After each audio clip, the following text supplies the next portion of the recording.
Welcome to Sober City. My name is Seth, and I am an alcoholic. Still, pretty excited for you to meet my wonderful friend Holly. She has years of sobriety, and she's knowledgeable and wise beyond her years. She has been through a lot and has been able to overcome it without the assistance of any liquid or powder or pill. She's somebody that I respect tremendously. She also happens to be a psychology major, so she has quite a bit to offer in terms of what it looks like to recover from alcoholism and addiction, and also just living life in general. She also has a great sense of humor, awesome laugh, and she's just a lot of fun to be around. So I'm pretty thankful to have her as a friend, fortunate to have her as a guest, and I respect the heck out of her. I was pretty excited when she said she'd be willing to talk with me. It worked out really well also because last week you met Vic, and in that episode, Vic mentions her mentor. And so that's who she's referring to, is Holly. And so I get to see both sides of this thing. You got to meet Vic, and now you get to meet Holly. And as you listen to this episode, you can definitely see how Holly could play such a pivotal role in Vic's sobriety. Holly's just an asset to a lot of people, including myself. So, with all that said, life is beautiful. Sobriety is worth it. Thank God for today. This is Sober City.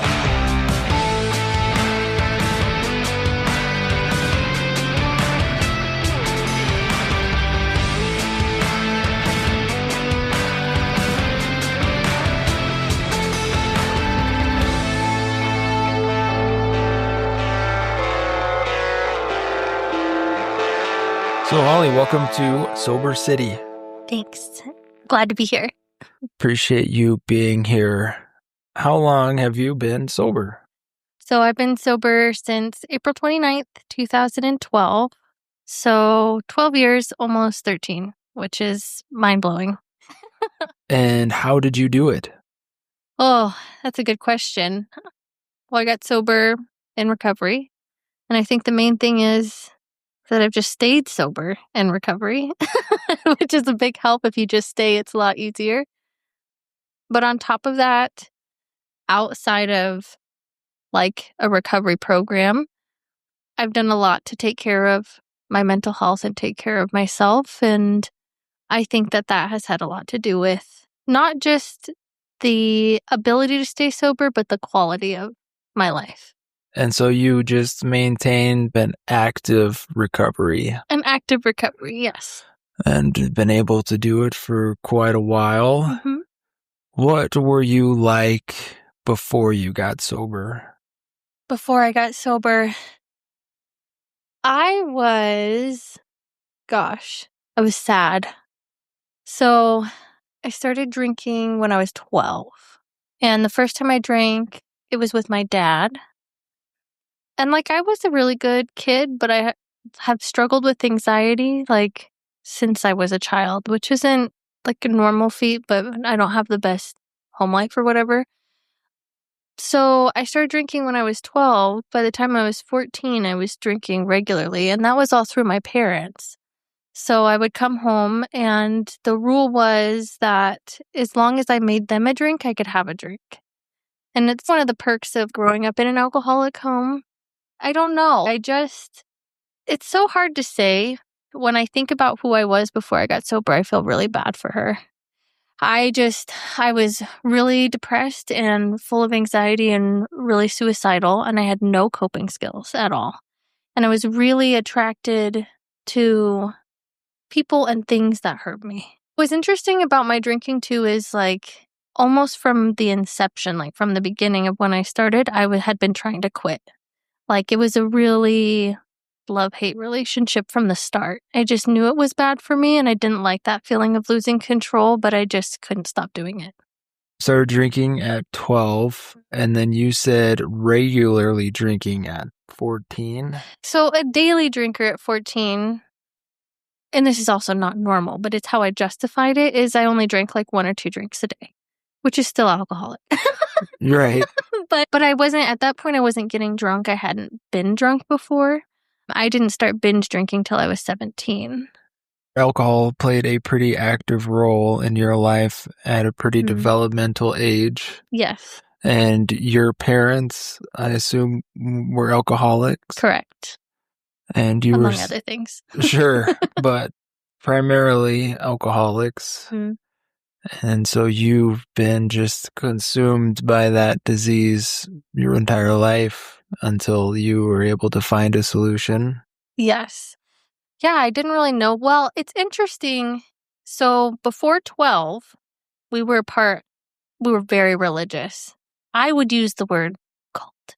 I really would. So my parents didn't drink, and drinking was bad.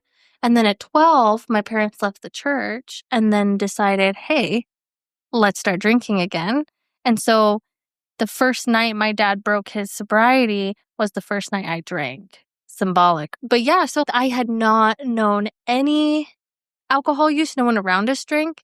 And then all of a sudden it was just straight alcoholism. And so it's weird because it's like that was my only exposure to alcohol. So I thought that's just how people drink, was just, you just go for it.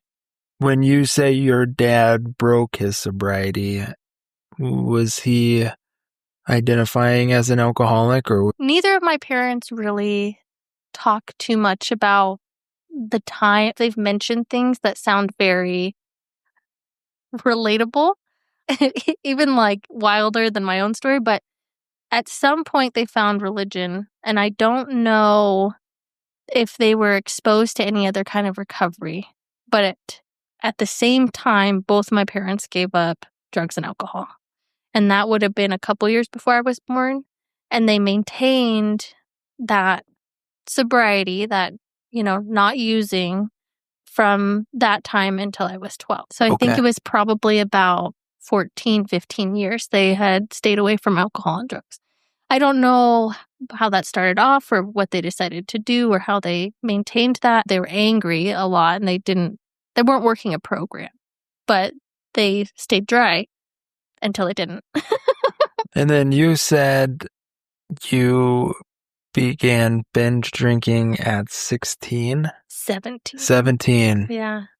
And what kind of prompted you to go from 1 to 2 drinks a day to binge drinking? I can tell you exactly what happened. So I have been drinking daily. Now, the thing is, I could have gotten drunk before then, but I was really afraid of alcohol. And that, having grown up in the religious group that I did, like, drinking was bad, getting drunk was a sin. And so when my parents started drinking, they said, oh, well, we're not drunk, so it's not a sin. So then as a child, I connected that I can drink and it's not a sin, but if I get drunk, it's a sin. So I had maintained the 1 to 2 drink thing for a while. And I was really afraid to get drunk because, I don't know, I had a really complicated relationship with an idea of a God. I think if you grow up in a cult, you kind of do anyway. But I really did. And so I was just like, man, if I cross that line, I'm totally going to go to hell. I already thought I was, because I didn't identify with that religion and I struggled really hard and I couldn't do anything. And my dad is a narcissist, so I really can't do anything. And I don't use that term lightly. I know that gets thrown around, but no, clinically, he is. My friends, so most of my friends were older than me, a year older than me. And I did have some friends that were in my grade, but the people I was really close to were seniors in high school and I was still a junior. And they were leaving, they were graduating. And I was so overwhelmed with self-pity because for me, I viewed that as like they were getting to escape before I could. I don't know that a lot of 17-year-olds feel that way, but my life was a nightmare. And I felt like once I graduated, once I turned 18, I would be free. I felt like I was losing all my friends. They had more freedom than I was going to have. Like I was still stuck here. And an opportunity presented itself to drink. It was, I can't do raspberry flavored things. It turns my stomach because the first time I got wasted, was on like raspberry Smirnoff, like a handle of it. So I make this decision because I'm just feeling really sorry for myself and I'm hating my life. And I'm like, F it, like, who cares? And like, I just felt intuitively like that it was going to take the pressure off. And I remember like when I drank, I hit that phase of, I just started cussing. And I was a good kid. I used to not cuss at all, like ever. I didn't even say like crap. Like I wouldn't. And I started swearing like a sailor. And I was like, I'm not even going to care because I won't feel bad about it tomorrow because I'm drunk. And it was true. I didn't. Like alcohol, that first time of really getting drunk, it gave me like a sense of freedom I had never had before. This is something that I tell the women that I work with a lot, not in my job, but that I work with in recovery, is that we might have this really fond memory of alcohol, but if we play the tape forward 20 minutes, 30 minutes, couple hours, what else happened that night? What that looked like is I couldn't stop drinking. I was super sick. I didn't want to drink anymore. And I remember I couldn't physically stop myself from taking that next drink. And it was to the point where I asked my friend to hide the bottle because I said, I'm going to keep drinking and I'm probably going to get alcohol poisoning and die. Maybe that was my anxiety, but no, I think I probably would have. She hid it. And then I, for the first and only time in my life, blacked out. And yeah, and then I woke up with a horrible hangover. And a strong distaste for a raspberry flavor. Yeah, my gosh. Yeah. You would think after all this time, but nope, anything raspberry flavored, it gets me. I understand that. Southern Comfort was mine, so I could never do that again. It is remarkable how once you get that intoxicated, it's just nothing matters. Mm-mm.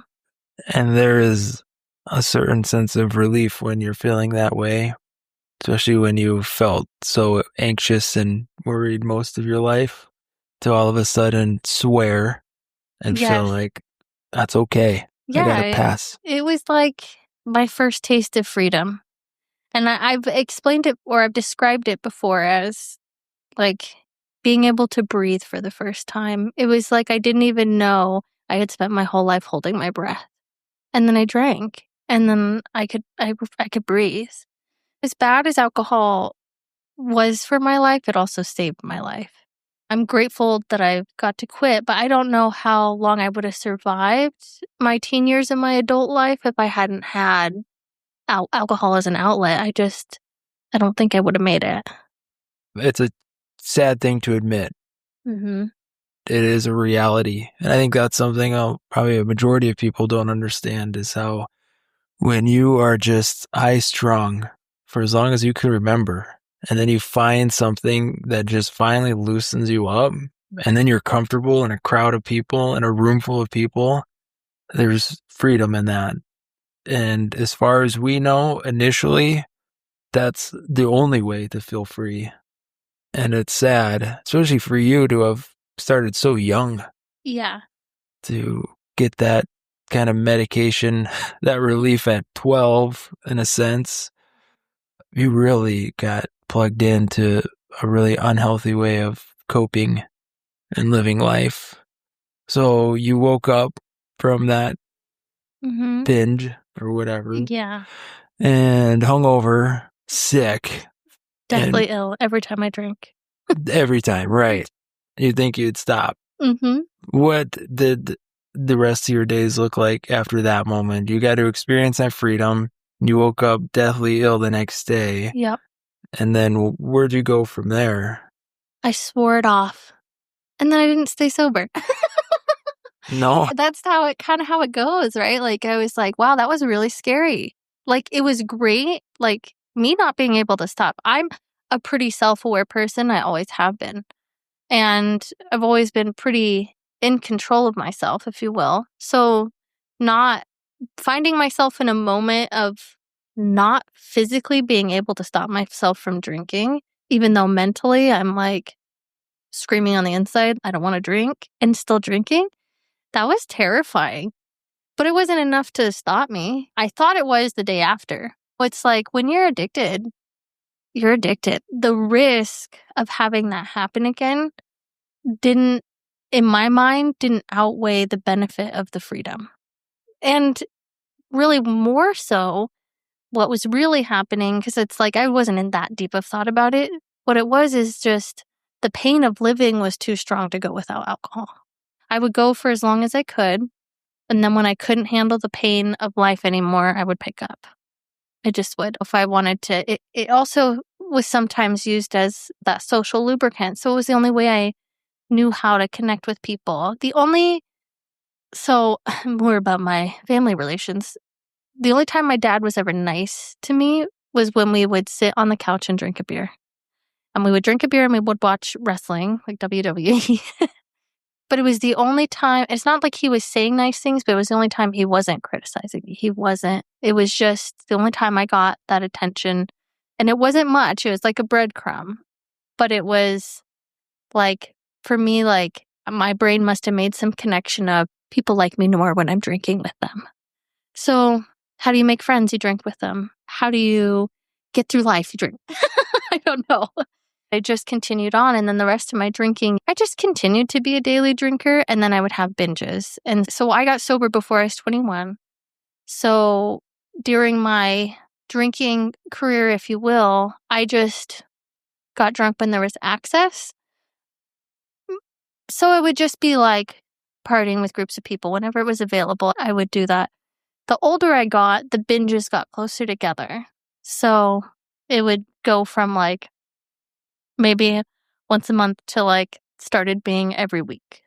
But I was still drinking every day. It was just those drink as much as I can every week. And there were plenty of times where I wasn't going to drink and then I ended up having a binge. I was only going to have one. And then 10 drinks in, I'm just like, oh, okay. I guess that happened. I guess I'm going on a bender. Yep. It is pretty crazy how once you start, sometimes you don't know if you're going to stop. In the beginning, it seemed like I had some semblance of, I was probably lying to myself, but some semblance of control. And towards the end, I could still maybe do a day or two, or just have one or two. It started being more like kind of Russian roulette. Like when I pick up this one drink, is it going to be one or is it not? And so that's where my drinking took me. And that's not really conducive to having a normal, happy life when you can't stop drinking, but you also don't know what that drinking is going to look like. Also, you can't not drink. And I can't not drink, yeah. It is a predicament, to say the least. When you got sober, when you decided to get sober, what was the catalyst that got you to the point of saying, that was my last drink? So I was fortunate enough to have a friend who entered into recovery before I did. And she was my only friend. She had been my drinking buddy, and she ended up getting in trouble and getting sober. And because she was the only person I spent time with, I started going to recovery with her, but not as somebody in need of recovery, as just a supportive friend. And I was like, oh my gosh, I'm going to get a friendship award for this. You should be sober. Not me, haha, because she was the person that I would hang out with that I would look at and go, well, at least I'm not like that. At least I'm not as bad as her. And then she got sober and she started working a recovery program. And gosh, it was painful because there's this person that I had felt better than who was now doing exponentially better than me and who was happy and who was really making progress in her life. I was hanging out, but I was not convinced that I had a problem. It was one of those things I wasn't ready. I heard a recovery speaker before I got sober, and they were talking about their life. And it was one of those things of, on the outside, I wouldn't be like, oh my gosh, I relate to this guy. It was a guy, he was what I would have described at the time as middle-aged, but now I think he was closer to my age now. So we're going to say a young man. And he was sharing about how he grew up in a family with 5 kids. I grew up in a family with 5 kids. My ears perked up. I was like, oh, you too? And he's a middle child. And I was like, oh my gosh, I'm seen, I'm heard, right? And then he, started talking about just his experience. And I don't remember anything he said, but this one part of his story, which he was saying that what it feels like to be an alcoholic or an addict. And he said, you could stand in a room full of 100 people that love you and feel completely alone. And he said that what it feels like, that loneliness feels like a giant hole in your chest that the coldest wind is constantly blowing through. And I had a visceral reaction to that because I had never heard how I felt being put into words. That's how I felt my whole life. I didn't feel seen, I didn't feel heard, and I felt lonely and empty. And it didn't feel like anybody could reach me. So I had to leave that and go outside, and that would have been a great entrance into recovery. That was not my entrance. That wasn't, but it was the seed that got planted, right? It was that first time I could relate to people in recovery. Maybe it's not just about the volume that you drink or how often you drink, or I haven't taken a sober breath in 25 years. I don't have to live under a bridge. Like, it could be about how I feel and how I relate to these people, right? Where were you at? Where was that speaker? Where'd you hear this at? In Sacramento. It was in Sacramento. And was it a conference about sobriety? So it was not. It was a part of a young people's sobriety group, and they hosted a speaker meeting and event every month. And after I got sober, I would go on to be a part of that for a few years and be a part of the huge conference process, which was really cool. When you went to that conference, though, you weren't sober at that time. I was not sober. You were just invited by the friend that had went to. Yes, so I was invited to go to this event. I wasn't too thrilled about going to the event, but I didn't have any friends. Then they told me there was going to be a dance with cute boys after, and that's what got me to go to this event where there was going to be a speaker first. So that's how they got me. Cute boys at a dance. But you have to listen to the speaker first. So I joined the military. I know, abrupt. Yeah, it was abrupt for me too. This is part of the story. But I needed an escape. I needed to get out of my house. I needed to get away from that environment. And my dad took me to a recruitment office and kind of pushed me to do it. It's something that I've done. I was in the military, which is, it's not something I would have signed up on my own, but it's cool. I have that experience now, I guess. But I went and I detoxed at boot camp. I don't recommend that. Please don't do that. I was like shaking. I didn't know what was wrong because I didn't think I was that bad of an alcoholic. But I guess when you've been drinking every day since you're 12, even if it wasn't bottles, you're still going to detox. So I was like shaking. My drill sergeant's like, "What's wrong?" And I'm like, "I don't know. I think I need water." So he's like, "Drink water then." But so I got stuff out of my system. I couldn't really handle it. So then I started using other substances, things that I had gotten prescribed. And just to get through things, I don't know. But that all brings me to my last drunk, which was I had been off of alcohol. I was determined to make that stick. And I went on pass with some other people from my unit. We went and we got a hotel on the beach, like a couple hours away from where our training was. This is in like the secondary phase of training. And yeah, so we were going to drink, but gosh, I didn't want to. And we had been like swimming in the pool and they're like, "All right, let's go up and start drinking." I just had this sense of doom. It was just a sense of doom. And then I had this like loud thought as of getting out of the pool of like, you don't have to do this.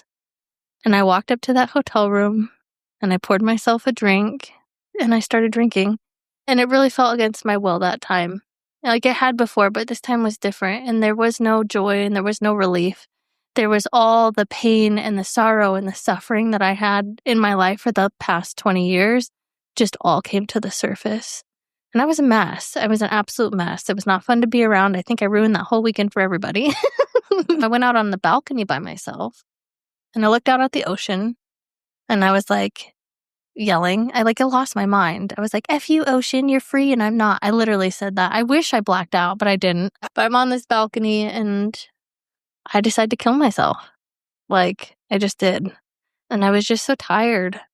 And it's like, I get really sad when I think about that now because I was like 20. I hadn't even started living yet, but I was just so tired and I was just so ready to go.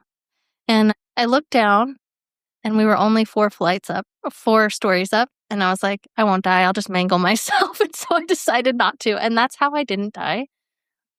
I went back in and I was just a mess and I was so embarrassed and I was so mortified, especially like that next day. And everybody that was with me was like, yeah, you shouldn't drink. It was like somebody had seen the skeletons in my closet. Like the sheets got pulled off. Like the truth had been shown to people of like how ugly my drinking was and like who I was behind the facade of I'm okay all the time. And yeah, it was enough to keep me sober. And then I stayed sober from that experience just on fear alone of like it happening again or like me killing myself the next time I drank for 3 months. And that was April 28th, 2012. So that's my sobriety date. But for 3 months, I wasn't in a recovery program. And I'm grateful for that because it gave me the experience of really honing in that like outside sources, outside things in my life were not the cause of me drinking that way. In those 3 months, my life got exponentially better. I moved in with my boyfriend at the time. I got a new car. I had money in my bank account. I stopped talking to my family at the time. And so I didn't have any of the excuses that I said were my reasons for drinking. And I sat in my apartment and I, like that overwhelming desire to drink hit me. And like I finally conceded to the fact that like I have a problem, like that's not normal and that I needed help. And that's when I accepted help and I've been on this path ever since. There's something in you that was trying to push you to drink again, and you found a hand and were able to grab onto it. This person was able to essentially show you another way of living that helped you to overcome that obsession. And ironically, last week, Vic was on the podcast, and you were one of those people for her. Yeah. She had talked about you a little bit. Yep, I'm the mean person who told her I wasn't going to help her anymore. That's right. It didn't actually sound like that. I'm sure it sounded like that to her, and her experience is absolutely valid, but yeah. No, and it's really cool that Vic was comfortable sharing that part of her story because it really was a moving experience for her that made her really get serious. Yeah. When you said, hey, I can't help you anymore Yeah. because you're being dishonest about this and I'm just wasting my time. Yeah. I've been super fortunate. The people who have helped me, the women who have helped me, they always told me the truth. And so when I help somebody, I might do it in a nicer way than was done with me. But I always try to tell them the truth and be honest with them because it doesn't help anyone to not do that. I remember when I was first in recovery and the woman who was helping me, I called her and I was going on about something unimportant, but my feelings were hurt because of A, B, and C and blah, blah, blah. And this person did this and this person did that. And I must have done something to cause all that. I like legitimately, not just I'm going to look for a part even if it's not there. No, I had a big part in this instance. And she told me, do we cuss on this podcast or no? If necessary. Okay. So, well, she told me that there was a load of bullshit and to call her back when I was ready to get honest, and she hung up on me. And I was so offended and hurt. And then I realized she was right. Now, I don't really talk to the women that I help that way, but I will say the same thing in a different way. If we don't have somebody that recognizes it and calls us out on it, we think we got away with it. And as long as we think we're getting away with it, then life is manageable for us and we've got things under control. And we have to be reminded we don't. And that we are liars and manipulators and gaslighters. That's why I think it's so awesome when one alcoholic can help another alcoholic, because we speak that language and we can smell it a mile away. It is really a skill that only we have. And that's why psychologists and doctors and therapists, all these people that try to help us before we got sober, Mhm. just weren't able to connect. Yeah. Full disclosure, I'm a psychology major. So now I'm on the other side of it, but I didn't know how to be honest. And I wasn't, before I got sober, I wasn't really, I wanted things to change, but I didn't really want to change. And so people in the helping community, psychologists, therapists, counselors, they wouldn't have been real help to me because I wouldn't have taken their suggestions. I wouldn't have followed through with it. And then I don't think I would have been willing to really do that introspection in a way that didn't play into the narrative that I had already created. When I would meet with my psychologist or therapist, I wasn't honest about really what was going on with me. And I certainly wasn't honest about the level of alcohol and substance use, but it was really boiling down to I wasn't ready yet. Of course, I wanted them to fix me, but only to the extent that I didn't have to do anything. If I could just take medication, that'd be great, or hypnotize me. But I'm not willing to give up these other things that I do on the side when everybody's in bed, Yeah. because that's about the only thing I know that works for sure. And we're impatient. We like things to work right away. Instant Alcohol, gratification. yes, alcohol works much quicker Yeah. than about anything else. Valium, Xanax, all those things were nice because I take them and immediate relief. Yeah. The things that matter take time. Yeah. Well, and the thing about healthy processing is it's not just about the good feelings. When we're being healthy and we're processing, it means we're processing those things that we view as negative or painful. Or if I'm having a good day and then if I'm having a bad day the next day, I should enjoy that good day, but I also need to feel that bad day and really feel what's going on and experience it in order to move on from it. But the problem is that we avoid pain.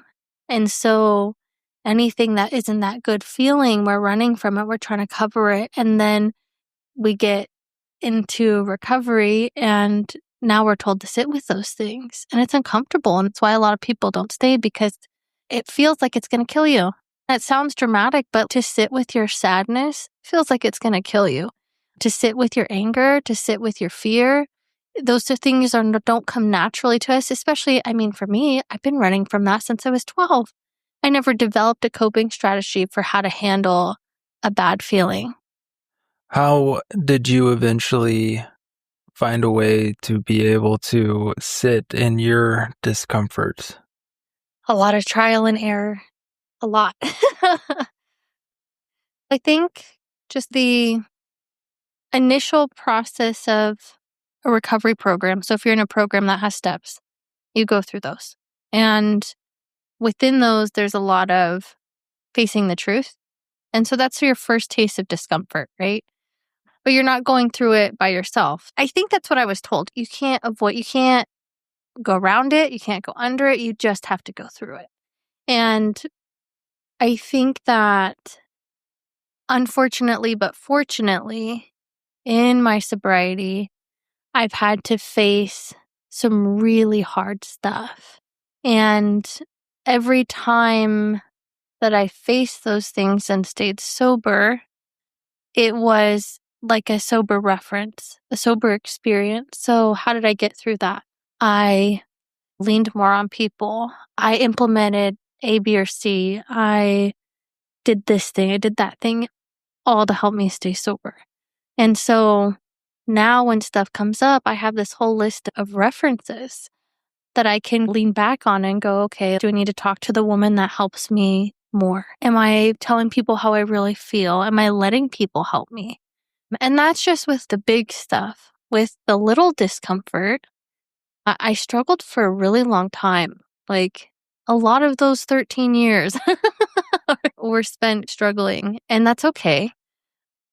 But what I've come to find is that at some point along the way, I decided I was going to stop trying to fight the discomfort and see what happens if I just let it be. And so if I'm sad, I let myself be sad. And if I'm angry, I let myself be angry. I don't stay in that forever, but I let myself do it. Like, these are natural human feelings, and it's okay for me to have them. A trap that I created for myself, I think in probably the first decade of my recovery, was thinking that somebody doing well in recovery is above those things. That somehow we will become so spiritual and so enlightened and utilize our tools so well that we will not feel anger. We won't get upset. We won't have resentments. We won't do any of those things. Or if they pop up, we'll smash them right away. And what I found in the last few years is this, for me, not a healthy way to look at it. And it's not a healthy way to live because those are natural human things. And I'm setting myself up for failure, and I'm setting myself up for that same kind of self-hatred that started this whole issue. So, do I act on that anger? No. Do I act on that sadness? No. But if I need to cry, sure, why not? If I need to punch my pillow because I'm mad, does that make me a monster? No. I'm not punching people, so it's fine. For so long, I was uncomfortable with the sadness or the anger. And the only way I knew how to deal with it was to try to numb it. Mm-hmm. As long as you don't drink, we're learning how to overcome those emotions or those mistakes. And as long as you don't resort back to the thing that makes things worse, we can work with it. And what do we need to do to make things right? Like sober references. Mm-hmm. You can go back to that moment and say, okay, I felt this before. How did I cope with it in the past that helped me to be successful in overcoming what I'm experiencing? Yeah, or what could I do better this time? What didn't work in the past? Exactly. Even the words we say have power, right? And so sometimes we need to do a switch of perspective. When you were talking about emotions, you said, how do we deal with our emotions? But I would challenge you in a friendly friendship challenge to change that word to experience. How do I experience? Because emotions aren't things to be dealt with. Dealt with means that you're still trying to figure out how to solve them. They're not meant to be solved. They're just meant to be lived. That's a good point, because if you're dealing with something, you're trying to navigate it in a way where you can negotiate with it. Yeah. Negotiate or eliminate it or conquer it. And in reality, you can't. No. You just experience it. Mm-hmm. And we can't control having those emotions, but we can only control how we experience them. We can only control what we do with the experience. So I can experience anger. The only part that I have control of are my actions after that anger and during that anger. I'll still feel mad, but my action that I take might be to journal about it. As lame as that sounds, rage journaling is an awesome thing. Or decompress, go for a speed walk.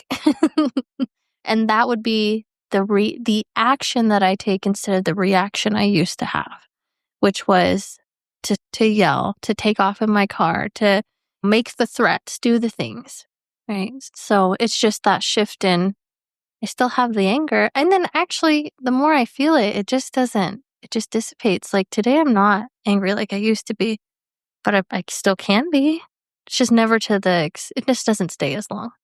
Probably because I feel it and I let myself and I'm not fighting it or trying to hold on to it to justify my actions after. So you're in Sacramento Mm-hmm. and you're a few months sober. Yeah. And you had mentioned that you were living with a boyfriend. Mm-hmm. Did you two eventually get engaged, married? No, not to that one. So he was in recovery. I met him before I got sober and then was living with him. And then when I broke down and needed help, he was the person I talked to. But that ended up being a really, really toxic relationship. Because we were just so young. I was 21 and so was he. And we're both newly sober and both came from extremely dysfunctional families. And we're trying to play house. Like we know what adults do. Like we know what loving couples do. And we could not do it. Like I was so sensitive to everything because I'm a people pleaser. And I didn't know who I was until like last year. And so I just didn't think that I was worthy of being loved. And so I had to be who I thought they would love. So that caused problems. But he had a lot of issues too. And he was verbally not the nicest. And he isolated me in a way because he would talk bad about me and ruined our mutual friendships. But then I never knew about any of that until later. And so I had all these people who hated me and I had no idea why. Like people would not talk to me. They said I was crazy. And I was so baffled because I was like, I don't understand why people think this about me. I was new in recovery and I was 21, but my actions didn't justify. I couldn't see my actions justifying why they hate. And it was people that I didn't even interact with or people who I had been friends with that we'd never had any issues. And then all of a sudden they're not talking to me, but they'd still talk to him. So, Wow. yeah. Did you guys ever get engaged? We did not. I've only been engaged once, and that was a little bit later in recovery. So I had a couple of like little mini relationships after that, and then I had been single for a while, and I had primarily dated people I had met in recovery, not purposely, it's just who I was around. And I had decided that didn't work. I had men in recovery were awful. Which they're not, but not all of them. Some of them, yes, are awful. And I'll just flat out say that. If you're listening and you're awful, change. But please leave that in. Sure, I will. But I like sick is attracted to sick and I was not healed. And so I thought though that recovery was like meeting them in recovery was the problem. And so I, for the first time in my life, went on a dating website. In 5 minutes, met this guy. Fell absolutely, not in the 5 minutes, I didn't fall in love, but we hit it off. And then we were together for like almost 4 years and we were engaged, but it didn't work out. Can I ask why it didn't work out? I think I had about 6 years sober when I started to date him. And I will refer to him during this section. I'll explain that later. So I started dating this person and gosh, I was really desperate to be loved. And they were a lot better than my previous partners, but it was not an okay relationship. And I justified a lot in it. It was an abusive relationship. It was emotionally abusive and verbally abusive and abusive in a lot of other ways that I'm not comfortable talking about. But it felt like love. It's so sad, but it felt like love because that's what I was used to. Like, it's the kind of people that like, they're there, they don't leave you. They're horrible to you, but they don't leave you. And that's what I thought was love because that's how my parents are. They would be so cruel, but they'd always remind us that they chose to raise us and that's love. I was with this person and they have a daughter and I fell absolutely in love with this child. That was the real love of the relationship, was having this stepdaughter. But it kept me in that relationship a lot longer. We dated and there were issues, but we eventually got engaged. And I was really happy because that for me, like, there wasn't a lot of things that I wanted out of life, but I did want to get married and have a relationship. And that was like the one thing I thought if I achieved nothing else in life, that was the one thing that I wanted. So I was really excited to get engaged. I was really excited to start planning the wedding, and I did. And I got a venue and I had a dress. I still have the dress. And yeah, we moved out here. We were living in California. And about 6 months after we were engaged, on Christmas Day, on the way to dinner with my dad and stepmom, while I'm driving, my ex, was my fiance at the time, let me know that they were planning on transitioning to female, which is a lot to take in. Have always been a big ally, so that part wasn't really the issue, and that's not why we broke up. It's not why the relationship ended for me, but that was tough to take in, and the timing wasn't that great because 10 minutes later, we're at dinner with my parents, and I'm just trying to process what's been told to me, and I don't know what's happening. Are we staying together? Are we not? We end up walking through that, and I got to be a part of that process, and it was really beautiful and really hard and devastating at times. And because you kind of have to grieve, it's like the person you were with is dying, and you're with this new person who doesn't look the same, who doesn't necessarily act the same. And my family is not as open-minded as I am. And so telling them was really difficult. And they were very kind to the person that I was with. But when my ex-fiance was not around, they were very cruel to me. And I got a lot of hate. And my dad told me I was going to hell. And that it would be okay, though, because he wouldn't have any memories of me anyway. Because he'd be in heaven. Because he'd be in heaven. Wow. And I don't think things like that leave you. You know, like, I already felt like my dad didn't love me forever.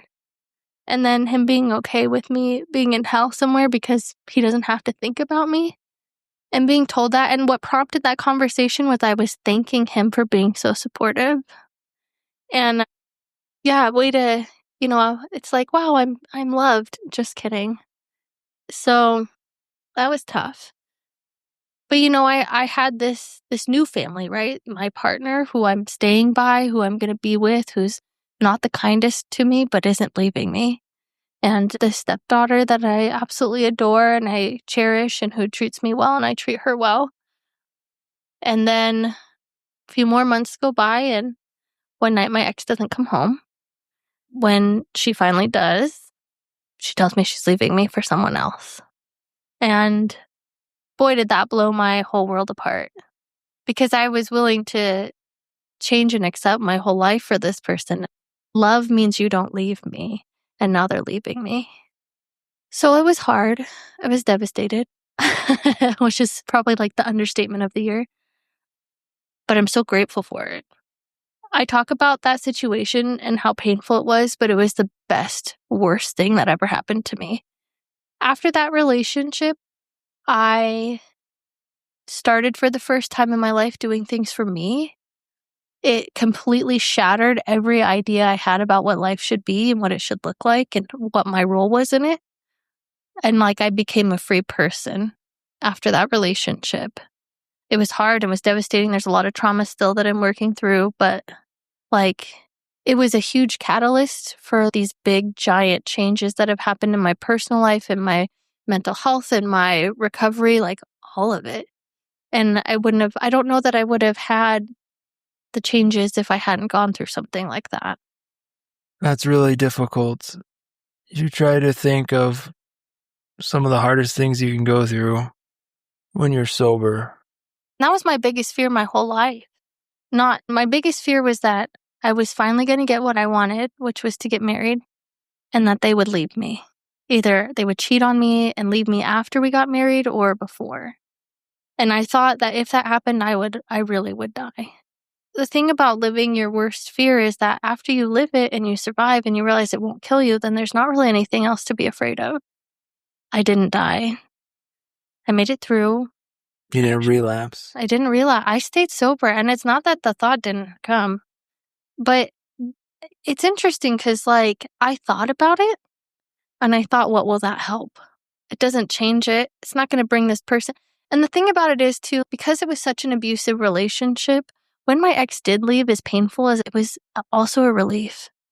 It was also a relief because it was every day of being told that I wasn't good enough and pointing out these imaginary flaws that existed in me and being gaslit and all the things that I had in my childhood, I just repeated with this partner.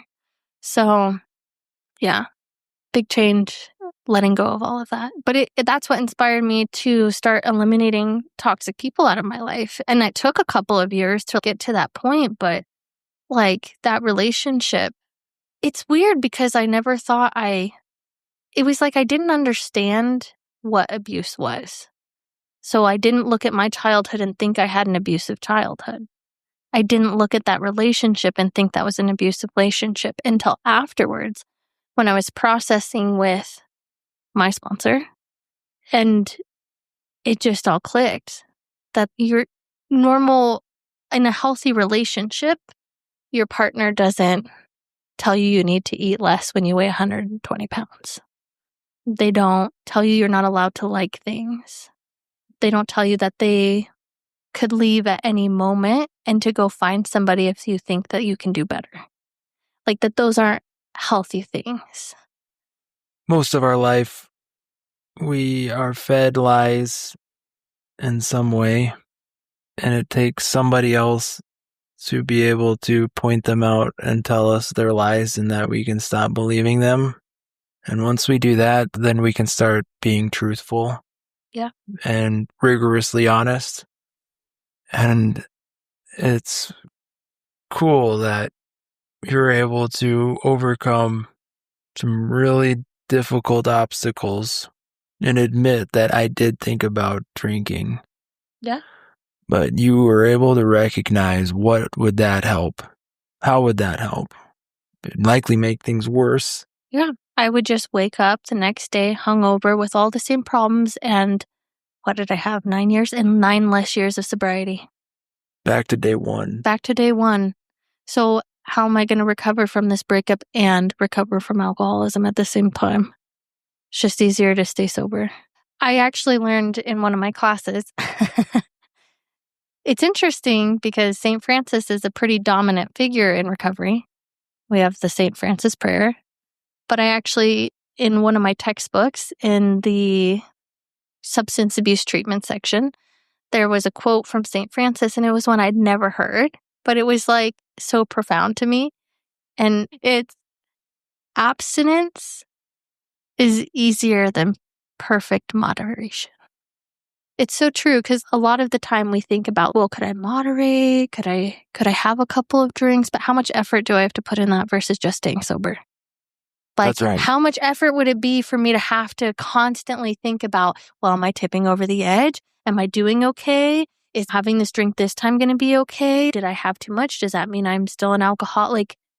Why should I even worry about it? I could just not drink and I don't have to worry about that problem. And abstinence is not subjective. No. Abstinence is abstinence. Perfect moderation to me looks different than perfect moderation to my wife. Yeah. Or to you. Yeah. I might say this is what moderation looks like, and to somebody else, they'll say that is abuse. Yeah. Really, just don't do it. Yeah. And abstinence It's a lot easier. Perfect moderation initially would be nice. When you're in early recovery, that's our wish, is to be able to drink normally. Yeah. To be able to drink is important to us. But we get to a point where we're like, it's just easier to not have this thing in my life at all. Yeah.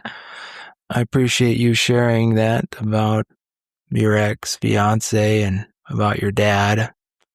I appreciate you sharing that because it's a pretty powerful example of being able to overcome extreme adversity and being able to live through it. You didn't die. Your fears were realized, and here you are today, and you're able to look back at it and find positives in it. Are you still in contact with your I wouldn't say stepdaughter, but yeah, my stepdaughter. Okay. And that's how I refer to her. I visit her at least once a year because she doesn't live in the state. And I still have a close relationship with her and my ex's family. And they're so loving and supportive and accepting of me still. And I feel very fortunate because most people, that's not their story. They have stepkids they never get to see again. I have no rights. I have none. Especially because we didn't make it down the aisle. I paid for half the aisle, but we didn't make it down it. So unrefundable, by the way. Right. But yeah, so I still have a relationship with her. And I don't know, I think that's been one of the biggest blessings of what that relationship was getting that out of it. That's a real healthy relationship that I have. And I think it also helped me to come to terms with, once you become a parent, you really start coming to terms with your parents. And sometimes, most of the time, that's for the better. Most people's experience is, wow, it's really hard to be a parent. It helped me in my own pattern of having to recognize that certain things weren't okay, certain things aren't normal, like that my reactions to normal child behavior were not the same reactions to that my parents had to normal child behavior. Through sobriety, we're able to experience certain revelations. Mm-hmm. We're able to look back at our life and be like, that is insanity. What I had normalized for so long, you're able to look at and say, that is not normal and that is not acceptable. No. And I don't have to bear that, or I'm not responsible for that. It's a really hard part of sobriety when you finally get out of that toxicity and that unhealthy mindset and start looking at the world in kind of a healthy way. It's almost overwhelming. Mm-hmm. Fortunately, though, alcohol is what leads us to that point. Yeah. Like you had said, in a weird way, I'm grateful for alcohol because it pushed me to a point where I had to get serious and get broken and humble and admit that I am not in control and that there's a higher power that loves me and wants the best for me. And as long as I live according to their will, life will be okay. What is your relationship with your parents now? I recently blocked my mom, and I'm not speaking to my dad. Here's the thing, is for the entirety of my recovery, I have been encouraged to maintain a relationship with them and to work on it and to focus on me and see how I can change to make those relationships better. Another thing that I have found in the last couple of years is that just doesn't work sometimes. And it's not healthy. Like, my parents, even now, are extremely abusive. And I'm in my 30s. And I still can't go spend time with my dad without being verbally abused or ignored or mistreated. And no matter how much I have tried to be loving and tolerant and see things from their perspective and justify their actions, but they're using the tools it's just not enough. And I had to make the decision for myself that in order for me to be healthy, I have to cut out the parts that are toxic. I'm willing to work on myself. They're not. So what do I do with people who aren't willing to work with themselves? And the reality is, regardless if they're your parents, your spouse, sibling, best friend, if an individual is toxic at a certain point, you are no longer responsible or obligated to incorporate them into your life. Yeah. I think that's one thing about sobriety, is that I felt like I had to please everybody. Mm-hmm. I can appreciate the idea that you don't have to have that. It's okay to let certain people go, to block certain people. Mm-hmm. If they are not willing to contribute in a way that makes your life better. Even just not cause harm. If they were willing to be neutral, I would be okay with that. Being a psychology major has opened my eyes and my childhood, for better or worse. And I'm just, today I love myself enough to take care of myself and to protect myself. And I didn't have those skills before. And if I can't be around somebody without being hurt, how is that healthy and how does that benefit anyone? It just doesn't, regardless of my connection to them. I'm happier since I've done that, since I've started distancing myself from them. Gosh, I have a lot more peace. That's it, peace. Mm-hmm. And you shouldn't have to compromise your peace for the sake of somebody else, especially if they don't appreciate the compromise that you're making to accommodate them. There's freedom in that, especially for somebody that might be living with an alcoholic, because alcoholics like control. And if they feel like they can leverage the idea that you feel obligated to have to stay in my life and me in yours, they will take that and ride that as long as they can. And generally, once they see that they no longer have control over you, they won't want anything to do with you. Mm-hmm. There is freedom for anybody to just walk away, to block that person, to just say, I am not interested anymore. I've done my part. I have peace with what I felt like I have contributed to try to heal our relationship, and you're not willing to do anything on your side. So I'm just going to move on. Yeah. One of the things that I tell people as well, when they're questioning a relationship, whether it's a friendship or whether it's a romantic relationship, I will always tell them that they don't need a reason to leave. You don't need a reason to exit a relationship. You don't have to justify that. Because ultimately it comes down to, are you comfortable in that relationship? Are you happy in that relationship? Is that right for you?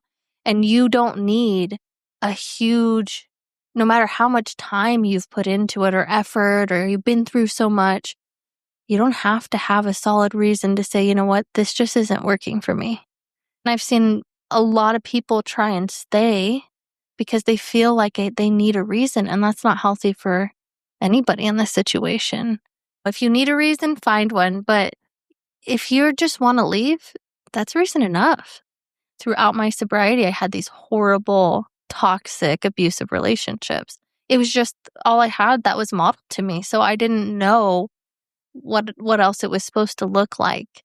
And I did. I always felt like I owed them something. And I felt like I couldn't leave them because I had to prove how much effort I was willing to put in. And no, that's not really how that works. I think if you are looking for a reason to leave a relationship, It's probably your sign to leave the relationship. Yeah, there's your reason. And that's okay. Yeah. You're not stuck. You're not tied to anybody or anything. Just be free. And I know too, if you feel like you're looking for a reason and then you think you found a reason, you may try to explain to that person, hey, here's my reason. And they're going to try to convince you that that's not reason enough. And it's going to make you question your reason. Mm-hmm. I think it's a good approach, like you said. You don't need a reason. You don't have to give a reason. Yeah. And you can be free. One thing that we had touched on a little bit was when you had told Vic, you're lying to me and I can't help you and I'm going to have to let you go. Yeah. That was the catalyst for her to get serious and get real. And she was able to use that as what ultimately, I think, led to her sobriety and what she has today. And that's one thing with alcoholism, is that when we start losing people, when people are telling us, I'm done with you, and they mean it, that ultimately is what helps us get sober. Yeah. What's cool about it is, on the flip side, it helps the person that's in that relationship because they're free from the toxicity of this thing. My recovery is paramount to everything else. So if I don't feel like I'm growing or I feel like it's not working anymore, I don't have any qualms finding somebody else. And it's not, I just don't like you anymore. It's just, I can't stay stuck. I have to keep moving forward. But what that's enabled me to do is have a really well-rounded recovery because I've gotten to see so many different versions of recovery and what that looks like. And I've gotten to take from each of those women and apply those to myself. And I don't know how much good it would do for somebody to call me and me tell them the same thing over and over again if they're not ready or they're not willing or it's not what they want. And it's okay if they don't want it. There's no judgment. I can only show you what I've done. And so if you aren't willing to do the things that I've done, then it's not going to be helpful to either of us. And that's hard. It's a hard thing to say. Of course, you want to help everybody. Like, you care about the people you help, but you have to have a healthy detachment. I can't help you if you don't want to help yourself. Yeah. I can't care more about your sobriety than you care about your sobriety. Mm-hmm. I'll tell him too. I'm a really open-minded person. So if you don't think that the way that I've gotten sober is going to work for you, please try other stuff. If you don't think this is going to work, there's other ways. If you want to do what I do and see if it works, then just do what I do. It's not you have to do it my way, because that's not the only way. But it's just one of those things that if we're going to work together, it wouldn't make sense for me to show you something different than what I do, or have a different expectation of you than there is for me. I admit there's other solutions out there, but if you're interested in what I have, I'm happy to show you what I did to get here. And you don't have to do it, and I don't have to show you. Yeah. I don't have a quota to meet. I don't get paid commission on this. Somebody helped me when I needed it because it helped them. And now I'm wanting to be there for someone else when they need it because it helps me. Yeah. And it is a beautiful synergy that is created. And that's where I see it, is when I'm in a hole and I was yelling for help, and a doctor would throw a prescription at me and somebody would say, "Hey, I'm praying for you down there." Eventually, someone just jumped in the hole with me. Yeah. And said, "I've been in this hole before. I know how to get out of it." And we both got out of it together. It's really an awesome experience, and I'm grateful for it. Anything you would like to add or say if somebody was listening right now and they were struggling with alcohol abuse or addiction? I would say when it gets better, because it really does. I would also say don't take yourself so seriously. I think that quality of life and quality of recovery is not necessarily measured quantitatively, meaning time is not necessarily like the measurement of success. How happy am I? How free am I? How much do I love my life? How well do I cope with the things that I used to struggle with? And I think that being able to laugh at ourselves, not take ourselves too seriously, and find humor in the chaos and the drama, and sometimes even the trauma of things, is some of the best medicine that we have, because it takes it from being an unsolvable boogeyman to a past experience that, man, that was crazy. Glad that's over. I don't think once again, I don't know that I would have survived without a sense of humor. I just don't, especially sober, because as much stuff happened to me before I got sober, more stuff happened to me after I got sober. Getting sober doesn't mean you're not going to have problems anymore. No. Life doesn't care if you're sober, but life gets easier if you're sober. How are you today? I'm good. My biggest big breakthrough for like this last year was stepping out of people pleasing and stepping into being a villain, which sounds worse than it is. But for a people pleaser like me, it's like the worst thing ever to be the villain in somebody's story. So you're always trying to be good and make things right and have people think good of you. And like that's a lot of pressure. It's a lot of pressure. And I hit a breaking point. I had a sandpaper angel. So somebody that the universe sent to help soften out my rough edges, right? And they really, for 3 years, pushed my buttons. And were really, kind of talked about it earlier, that kind of person who just couldn't leave it alone no matter what I did. I'd ask a normal, random thing, and they would get upset at me. And I'd be like, what is going on? Like, And then other times they'd be like, oh my gosh, like we're best friends. And it was just this constant push and pull and like constant, like, it felt like they constantly needed to put me in their place, my place. And so I tried everything. Let me meet them at their level. Let me accommodate to them. Let me do all this stuff to like be the good guy in the scenario. And I was just being bullied, like flat out. There was no being the good guy in the scenario.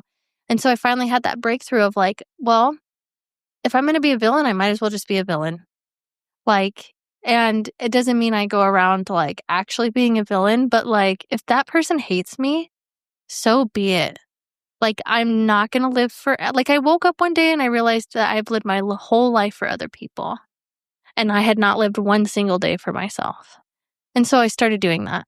I started living for myself. It's okay if you don't like me. That's fine. And like actually meaning it and actually feeling it and being okay with like, if somebody thinks I'm the villain of their story, not because I'm doing horrible things to them, but just because I don't fit the prototype that they need me to. And so that was a big change. Yeah, and when you say living as a villain, being intentional about your truth, Mm-hmm. being respectful to yourself first, taking care of yourself first. And being unapologetically myself in all situations. Exactly. And so you're being a villain in their eyes. Yes. Not in mine. Not in most people's.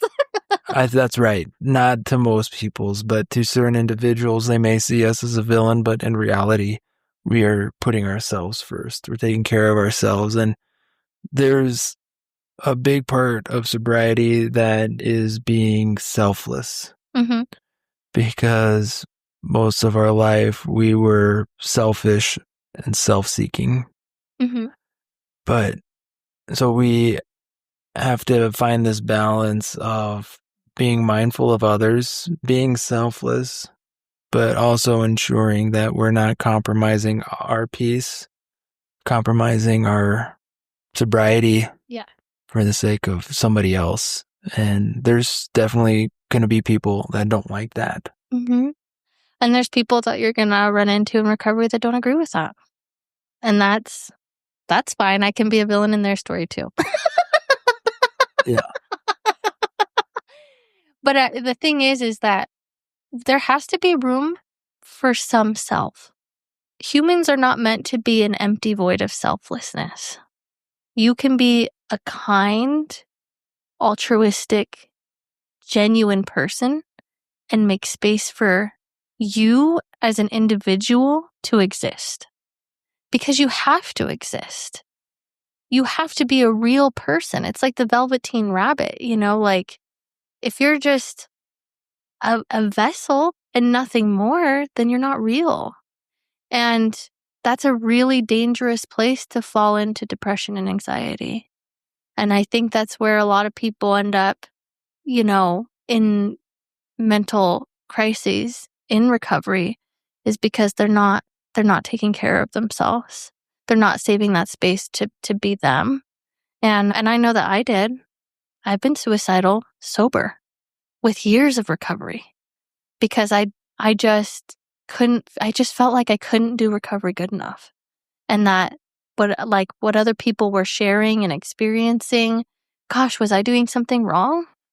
No, it just is that I didn't have any space for me. Like I became recovery instead of being Holly, who's in recovery. I'm in recovery, but my whole life and my existence and my personality is not this thing that helps keep me sober. It's a huge part of it, but I have to honor who I am. Yeah, individuality is crucial. Yeah. You cannot be of true service to anyone if you're not taking care of yourself first. Yeah. And you can't be sober or you can't maintain long-term sobriety unless you're being of service. But you're of no value if you're not being true to yourself. If you don't have that confidence in yourself. Yeah. If you're not showing that confidence, you're not really being inspiring. And I think one thing that draws alcoholics to sobriety is when they can see other recovering alcoholics be confident without the help of a liquid or substance. Yeah. That is attractive. Yeah, vodka used to make me really confident. Yeah. Valium made me really confident. But it's short term and it's not honest confidence. No. And generally it's pretty negative confidence. Yeah. When you're in sobriety, your confidence is coming from a true form and self-love. Mm-hmm. You can't love yourself if you're feeling like you need to be a certain way. Yeah. And that's not to say that we don't need to change. I needed to change. There was lots of behaviors that needed to be changed, that needed to be worked through. It's an interesting push and pull, right? Those we're not our behaviors, but one of my biggest pet peeves, I think, in recovery is people who say that their behaviors are okay. Behaviors that they do that hurt people specifically are okay because they're not as bad as they used to be. Mm-hmm. And I don't buy that. That's a load of crap. Our goal, the main goal is to stop hurting people and stop hurting ourselves. Have a self-esteem, have self-confidence in that. But if you're doing behaviors that are still hurting people, if you're still being dishonest, if you're still being cruel, if you're still, doing those things that you've worked so hard to stop doing, or most of us have, then you might be sober, but I don't want what you have. No. And when you first get sober, you kind of make excuses and say, well, at least I'm not drinking. Yeah. And sometimes you hear that. I have heard that been told for people who have years of sobriety where they're acting a certain way and someone will go, aren't you glad they're sober though? Because could you imagine how they were when they were drinking? And I was like, I don't need to imagine it. They're being an a-hole. And you don't get an excuse from being an a-hole. If you're an a-hole, you're an a-hole. It's not like, well, you used to be a really big a-hole. So it's okay that he's still an a-hole. It's like, no. Yeah, you don't get a pass just because you're not a drunk anymore. You still have to be a good person. Oh, well, he used to rob really big banks, but now he only robs small banks, so it's okay. Right. It wouldn't apply to anything else. And if somebody's making genuine progress and trying, that's something, but no. No, it's not. Some of these cases, no. No, that's right. You don't get a cookie just because you're not drinking. Yeah. You don't get a pass just because you're really doing the bare minimum of being sober. Yeah. Well, Holly, thank you so much. I sure appreciate your insight and your vulnerability. You're an inspiration. Oh, thanks. I always remember being very impressed by you when I first ran into you because you did have this confidence about you, a presence. You have a personality, a uniqueness. You're just unashamed, Holly. Yeah. You're happy to be Holly, and I'm happy you're Holly. And I'm very grateful to have you on this podcast of mine. Oh, well, thanks.